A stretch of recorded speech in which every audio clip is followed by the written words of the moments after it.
ایک مرتبہ ایک قافلہ طویل سفر پر نکلا۔ ان کے پاس سامان تھا، قیمتی مال تھا اور کئی لوگ اس کے ساتھ تھے۔ راستے میں ڈاکوں کے ٹولے مشہور تھے جو قافلوں کو لوٹ لیا کرتے۔ قافلے کے سردار نے سب کو جمع کیا اور کہا، آج رات ہم سب مل کر آیت الکرسی پڑھیں گے اور اپنے خیمے کے ارد گرد دم کریں گے۔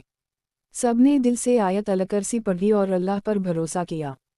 رات آئی تو ڈاکو قافلے کے قریب آئے، لیکن اچانک ان کی آنکھوں کے سامنے خیموں کے ارد گرد آگ کا گھیرا نظر آیا۔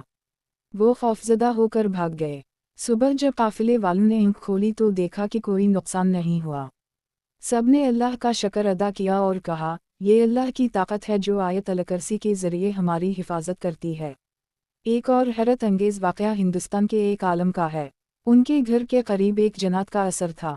لوگ وہاں سے گزرتے تو ڈر جاتے۔ وہ عالم اکثر وہاں کھڑے ہو کر آیت الکرسی پڑھتے اور کہتے کہ یہ جگہ اللہ کی امان میں ہے۔ آہستہ آہستہ وہاں کا خوف ختم ہو گیا اور لوگ بلا جھجک گزرنے لگے۔ لوگوں نے پوچھا کہ یہ کیسے ممکن ہوا؟ تو انہوں نے کہا، جب بندہ اللہ کے کلام کو ڈھال بناتا ہے تو کوئی طاقت اس کے سامنے نہیں ٹھہر سکتی۔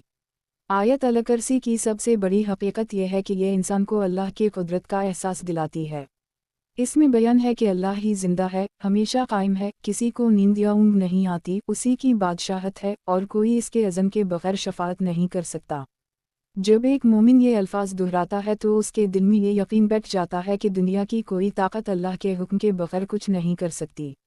یہی یقین انسان کو سکون دیتا ہے۔ بچوں کے حوالے سے بھی کئی واقعات سننے میں آتے ہیں۔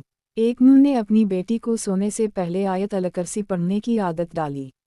ایک رات اس بچی نے خواب میں دیکھا کہ وہ اندھیروں کے جنگل میں ہے اور درندے اس پر حملہ کرنے کے لیے دوڑ رہے ہیں۔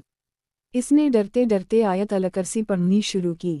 اچانک وہ درندے رک گئے، پلٹ کر جانے لگے اور بچی روشنی کی طرف نکل آئی۔ صبح جب وہ خواب سنایا گیا تو ماں نے کہا، بیٹی، یہ خواب حقیقت کی جھلک ہے۔ جو آیت الکرسی کو اپنی عادت بنا لیتا ہے، اسے اللہ ہر اندھیرے سے نکال دیتا ہے۔ اسی طرح ایک بزرگ کہا کرتے تھے کہ جو شخص ہر نماز کے بعد آیت الکرسی پڑھ لیتا ہے، اس اور جنت کے درمیان صرف موت کی رکاوٹ رہ جاتی ہے۔ مطلب یہ کہ جنت کا دروازہ اس کے لیے کھل جاتا ہے۔